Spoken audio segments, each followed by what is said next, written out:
दाद तेरे की। अरे रे, फिर से वही सपना। आखिर ये हरी अंगूठी वाला शख्स है कौन, और ये मेरे सपने में आकर किसी का कत्ल क्यों कर रहा है? ऐसा लगता है जैसे ये कोई सपना नहीं बल्कि हकीकत में होने वाली कोई वारदात है। हे भगवान, हे भगवान, मेरा तो जी घबरा रहा है। कैसा लगता है कहीं कहीं कुछ बहुत बुरा होने वाला है।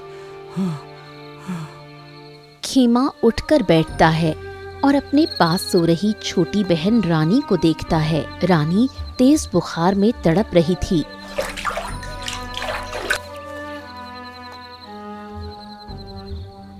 वहीं पास में वो लाल खरगोश बैठा है जिसे खेमा कुछ दिन पहले जंगल से घायल हालत में लाया था। वो खरगोश अपनी लाल आँखों से खेमा को ऐसे देख रहा है जैसे वो उसकी हर बात समझ रहा हो।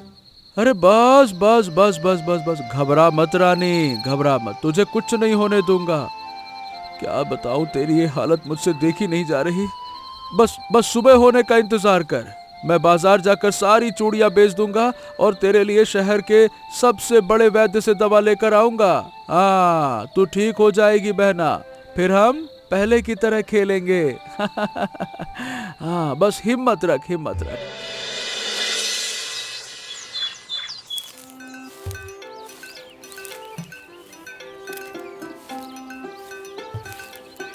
अरे ओ खेमा भाई, अरे अरे अरे, आराम से, आज बड़ी जल्दी में लग रहे हो, क्या बात है? क्यों, आज टोकरी में कुछ खास चूड़ियां हैं क्या? और चेहरा इतना उतरा क्यों है? रात में सोए नहीं क्या हैं?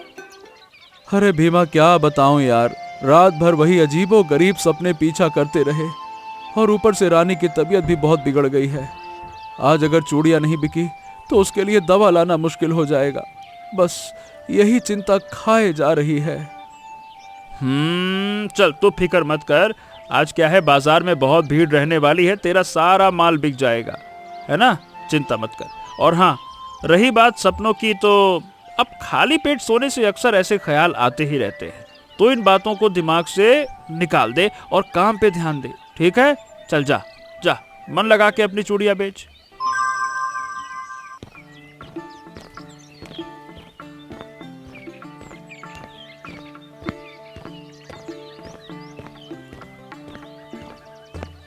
चूड़ियां ले लो, चूड़ियां, रंग बिरंगी चूड़ियां ले लो।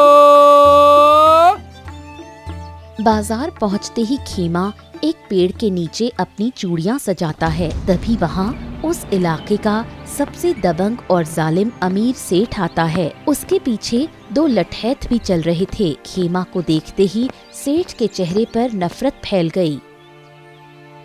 वाह वाह वाह वाह, कमाल है भाई, कमाल है। अरे, तू अभी तक इसी बाजार में अपनी मनहूस शक्ल लेकर बैठा हुआ है? नालायक कहीं के, तुझे तो इस गांव को छोड़कर चले जाना चाहिए था अब तक। क्यों रे, तुझे शर्म नहीं आती उस बाप की औलाद होने में जिसने राजा के सामने मेरी झूठी शिकायत की थी और बाद में खुद ही डर के मारे फांसी लगाकर मर भी गया। ओ सेठ जी, मेरे पिताजी ने कभी झूठ नहीं बोला। वो ईमानदार थे और उन्होंने हमेशा इंसाफ की बात की है। आप उनके बारे में ऐसी बातें ना करें तो बेहतर होगा। ईमानदारी? अरे भाई ईमानदारी ने ही तो उसे कब्र तक पहुंचाया है। और अरे तू भी तो उसी के रास्ते पे चल रहा है। याद रखना चूड़ी वाले, अगर मेरा कर्ज नहीं चुकाया तो तेरा अंजाम भी तेरे बाप जैसा होगा। सेठ जी, आप ये क्या बोल रहे हैं? बेचारा गरीब आदमी अपना काम कर रहा है, आप बेवजह उसे जलील पे जलील किए जा रहे हैं। ओ भीमा, तू इसका ज्यादा तरफदार मत बन, वरना लठैतों से तेरा भी हिसाब बराबर करवा दूंगा। अरे चल हट यहाँ से। और तू, ए मनहूस चूड़ी वाले, अपनी ये कचरा चूड़ियां लेके यहाँ से दफा हो जा, वरना ये तेरी टोकरी ना तेरे सर पे ही फोड़ दूंगा। मर जाएगा ससुर का नाती कहीं का। कायर और डरपोक की औलाद मनहूस होती है। मनहूस कहीं का। ऐ ससुर, चल हट यहाँ से। नहीं तो चलो। सेठ वहाँ से गाली देता हुआ चला जाता है। खेमा की आंखों में आंसू हैं, लेकिन वो चुपचाप बैठ जाता है। देख लिया भीमा, ये आदमी कितना गिर सकता है। मेरे पिता को कायर बोलकर इसने मेरे घाव पर नमक छिड़क दिया। पर मुझे यकीन है कि एक दिन ऊपर वाला इंसाफ जरूर करेगा। देख लेना, इंसाफ जरूर करेगा। अरे बस बस बस बस। ए खेमा, क्या कैसे करता है रे तू? शांत रह, तू हिम्मत मत हार। ये सेठ आज नहीं तो कल अपने पापों की सजा जरूर भुगतेगा। तू बस अपनी हिम्मत पर भरोसा रख रे। चल चल चल चल चल, समेट चूड़ी समेट अपना। ग्राहक आ रहे हैं, अपना काम शुरू कर। चल लगा अपनी चूड़ियां। चूड़ी ले लो, रंग बिरंगी चूड़ी ले लो, रंग बिरंगी ले लो। खेमा भारी मन से चूड़ियां बेचने लगता है, लेकिन उसका दिमाग अभी भी उस रात वाले कत्ल और हरी अंगूठी के बीच उलझा हुआ था। बाजार में अभी खरीदारों की भीड़ उमड़ ही रही थी कि अचानक तेज नगाड़ों और ढोल की आवाज सुनाई दी। शोर इतना तेज था कि लोगों की बातचीत बंद हो गई। राजमहल का घोषणा करने वाला सिपाही घोड़े पर सवार होकर आया और बीच बाजार में रुककर चिल्लाने लगा। सुनो सुनो सुनो, समस्त ग्राम वासियों को सूचित किया जाता है कि कल रात राजमहल में एक बहुत बड़ा अनर्थ हो गया है। हमारे परम आदरणीय मंत्री जी की उनके कक्ष में हत्या कर दी गई है। कातिल ने अंधेरे का फायदा उठाकर जान ले ली और भाग निकला। महाराज ने आदेश दिया है कि अगर किसी के पास कोई जानकारी हो तो तुरंत दरबार में हाजिर हो। ये सुनते ही पूरे बाजार में सन्नाटा छा गया। खेमा का चेहरा सफेद पड़ गया और वो थर थर कांपने लगा। अरे दादा रे दादा, एक हेमा भाई, मैं ये क्या सुन रहा हूँ? मंत्री जी का खून ही हो गया भाई। बताओ भला, ये तो वही बात हो गई जो तू सुबह कह रहा था। हाँ भीमा, मेरा डर बिल्कुल सही निकला। अरे मैंने सपने में यही तो देखा था, वो नकाब पोश, वो खंजर और वो हरी अंगूठी। मैं यकीन के साथ कह सकता हूँ कि मंत्री जी की जान उसी ने ली है। क्या कहता है?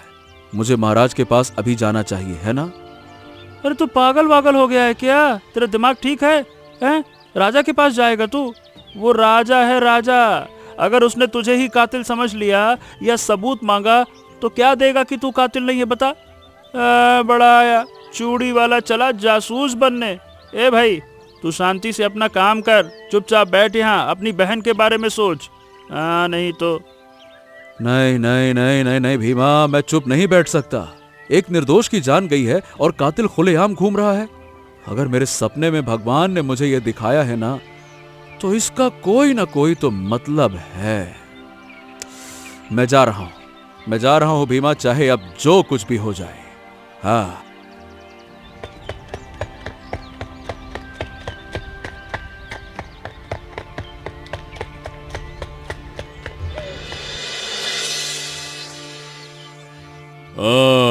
जवान, पहरेदार कह रहे हैं कि तुम्हें मंत्री की हत्या के बारे में कुछ पता है। याद रखना, राजमहल के मामले में झूठ बोलने की सजा सिर्फ मौत है। अब बताओ, तुमने क्या देखा? महाराज, प्रणाम स्वीकार करें। महाराज देखिए, मैं एक मामूली सा चूड़ी वाला हूं। मैंने हकीकत में तो कुछ नहीं देखा, पर बात यह है कि पिछले कई दिनों से ना मुझे एक ही सपना बार बार आ रहा है। कल रात मैंने सपने में देखा कि एक नकाबपोश ने मंत्री जी के सीने में खंजर उतार दिया और महाराज, उस कातिल के सीधे हाथ की उंगली में हरे रंग की एक जादुई अंगूठी भी चमक रही थी। क्या कहा तुमने? वो हरी अंगूठी? ये तुम क्या कह रहे हो? अरे वो हरी अंगूठी तो हमने खुद अपनी निगरानी में बनवाई थी, और वो हरी अंगूठी हमारे राज्य के 3 सबसे खास और भरोसेमंद मंत्रियों की पहचान है। क्या तुम ये कहना चाहते हो कि हमारे अपने ही लोग हमसे गद्दारी कर रहे हैं? महाराज, महाराज, मैं क्या कहता हूँ कि ये लड़का झूठ बोल रहा है। ये भला महल के अंदर की बात कैसे जान सकता है? मुझे लगता है कि ये किसी दुश्मन देश का जासूस है। क्या? नहीं नहीं नहीं नहीं, नहीं महाराज, मुझ पर यकीन कीजिए, मैं कोई जासूस वसूस नहीं हूँ। मैं झूठ भला क्यों बोलूंगा? और मुझे तो ये भी नहीं पता था कि ऐसी कोई अंगूठी हकीकत में है भी कि नहीं है। महाराज, मैंने जो सपने में देखा वही आपको बताया है, बस। सेनापति, इस लड़के की बात में कुछ तो सच्चाई है। इसे कैसे पता चला कि हमारे पास ऐसी अंगूठियां हैं? ये भी तो सोचो। एक काम करो, फौरन उन 3 मंत्रियों को दरबार में हाजिर करो जिनके पास वो अंगूठियां हैं, और जब तक सच्चाई सामने नहीं आती उन्हें नजरबंद कर दिया जाए। थोड़ी ही देर में उन 3 दरबारियों को लाया गया। महाराज ने उनकी अंगूठियां देखी और शक के आधार पर उन्हें कैद करने का हुक्म दे दिया। खेमा घर लौट आया, पर उसका मन अशांत था। रात हुई, उसने रानी को खाना खिलाया और खुद सोने की कोशिश करने लगा। आधी रात का समय था, पूरी बस्ती सो रही थी, लेकिन खेमा की झोपड़ी के भीतर एक अलग ही हलचल मची थी। खेमा गहरी नींद में था, पर उसका शरीर पसीने से भीग चुका था।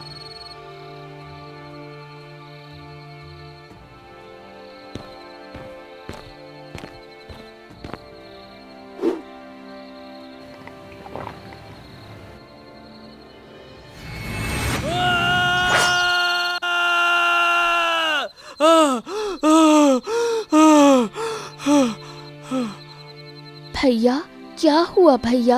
आप फिर से वही डरावना सपना देख रहे थे। आप बहुत जोर से चिल्ला रहे थे, मैं तो बुरी तरह डर गई। रानी, कुछ नहीं रे छोटी, कुछ नहीं। तू सो जा, तू सो जा। बस एक बुरा ख्याल था। पर ये सपना, ये पहले जैसा नहीं था। इस बार वो कातिल मुझे मारने आया था रानी, वो मुझे मारने आया था। और सबसे अजीब बात ये थी कि उसके हाथ में वो हरी अंगूठी नहीं थी। इसका मतलब वो कोई और है जो मुझे रास्ते से हटाना चाहता है। भैया, मुझे बहुत डर लग रहा है। जब से आप राजा के पास गए हो, मुझे चैन नहीं आ रहा। क्या हम ये गांव छोड़कर कहीं दूर नहीं जा सकते?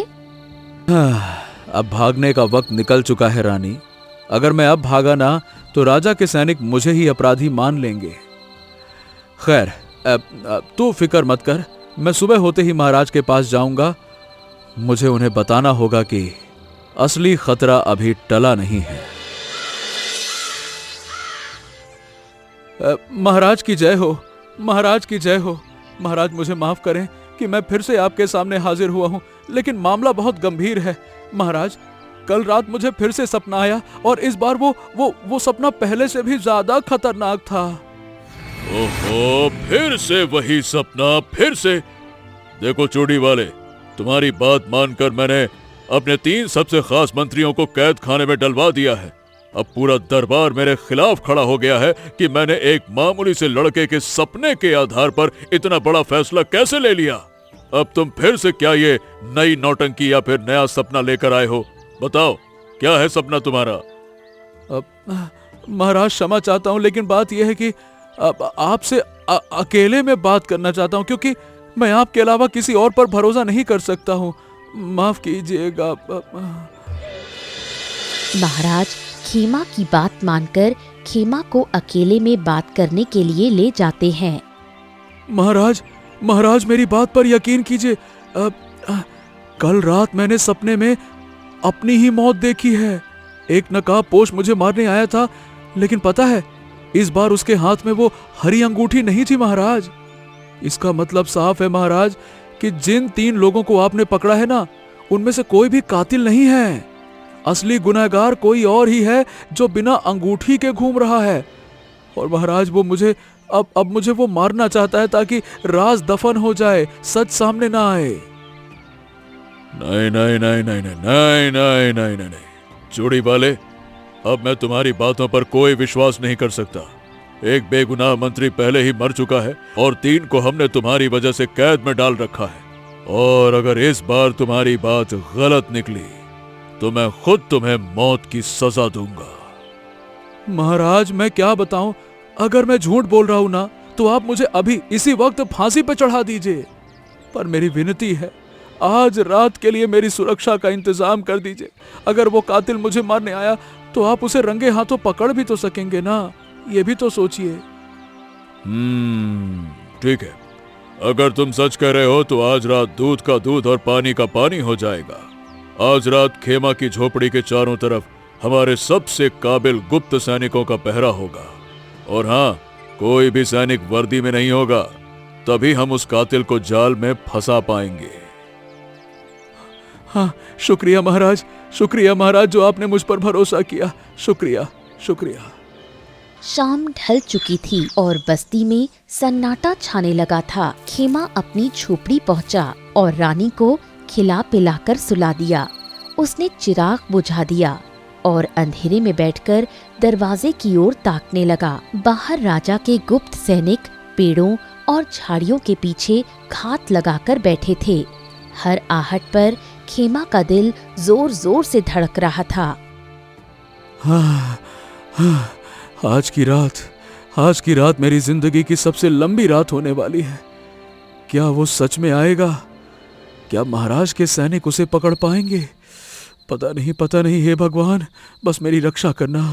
हे भगवान, हे भगवान, हे भगवान, हे भगवान, हे भगवान, हे भगवान। रात का सन्नाटा गहराता जा रहा था। झोपड़ी के अंदर खेमा अपनी कुल्हाड़ी पकड़कर दरवाजे की ओट में बैठा था। तभी दूर से किसी के दबे पांव चलने की आहट सुनाई दी। हाँ, आ गया, वो आ गया। हाँ, हे भगवान, हे भगवान, हे भगवान। हाँ, दिल इतना जोर से धड़क रहा है कि कहीं कातिल को सुनाई ना दे जाए। हे भगवान, आज बचा लेना। बस महाराज के सैनिक सही वक्त पे बाहर निकल आए। अचानक झोपड़ी की पुरानी लकड़ी के दरवाजे पर हल्की सी दस्तक हुई। खेमा ने अपनी सांसें रोक लीं। नकाब पोश ने दरवाजा तोड़ दिया और हाथ में चमकती तलवार लेकर अंदर घुसा।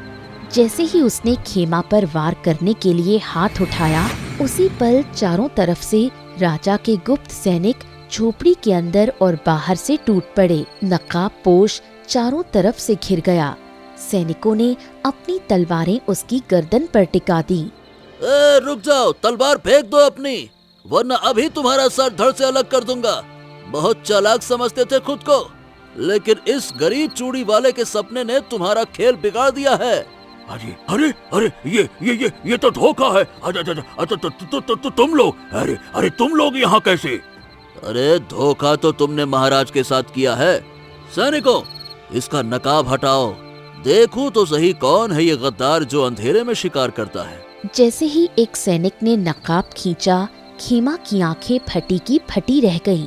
सामने वही अमीर सेठ खड़ा था। उसके चेहरे पर खौफ और नफरत साफ दिख रही थी। हाँ सेठ, तुम? मुझे शक तो था, पर यकीन नहीं हो रहा था कि तुम इतना गिर जाओगे। अरे तुमने मंत्री जी को क्यों मारा? और मेरे पिता? क्या मेरे पिता को भी तुमने मौत के मुंह में धकेला था? बोलो, क्या तुमने ही मारा था उनको? बोलो। अरे हाँ, मैंने ही मारा था उस मंत्री को। वो मेरे पुराने दस्तावेजों को खंगाल रहा था, मेरे सूदखोरी के धंधे को बंद करना चाहता था। और तेरा बाप, वो भी बहुत बड़ा इंसाफ पसंद इंसान बनता था ना। अरे तो उसे तो मैंने जलील करके खुद खुशी करने पे मजबूर कर दिया था। और तू तो उससे भी 2 कदम आगे निकला, सपने देखने लगा, नालायक कहीं का। बस बहुत हुआ सेठ, तुमने अपनी जुबान से अपना जुर्म कबूल कर लिया है। महाराज ने जो जाल बिछाया था उसमें तुम बुरी तरह से फंस गए हो। सैनिकों, बेड़ियों में जकड़ लो इसको। अरे छोड़ो मुझे, छोड़ो मुझे, अरे छोड़ो मुझे, अरे तुम जानते नहीं हो, महल में मेरा साथ देने वाले और भी लोग हैं। तुम मेरा कुछ नहीं बिगाड़ सकते हो। अरे छोड़ो, छोड़ो मुझे, छोड़ो। अरे बस बस बस बस, शांत हो जा। जो तेरा साथ देने वाले हैं वो सब पकड़े जाएंगे सेठ। अब तेरी जगह काल कोठरी में है। चलो ले चलो इसको। अरे चलो ले चलो।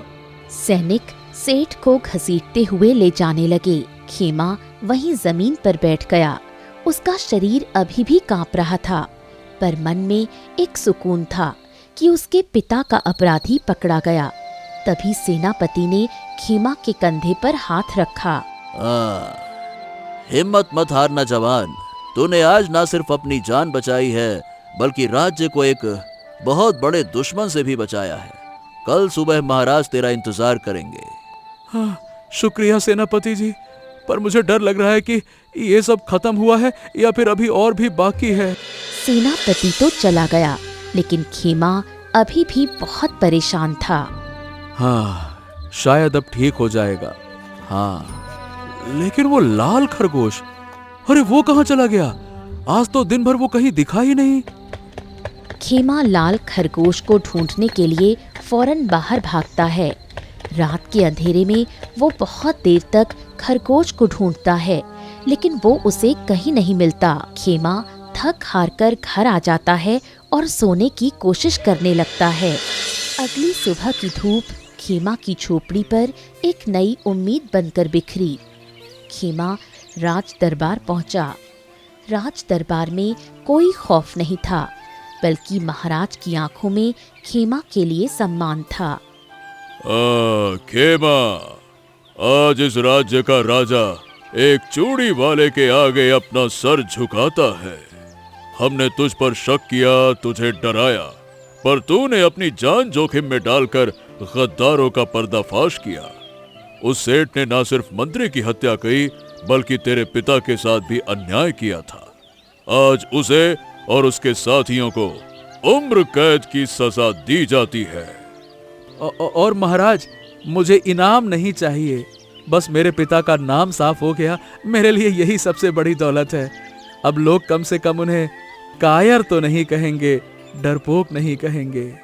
नहीं नहीं नहीं नहीं खेमा, तेरी बात सही है, लेकिन ये तेरा हक है।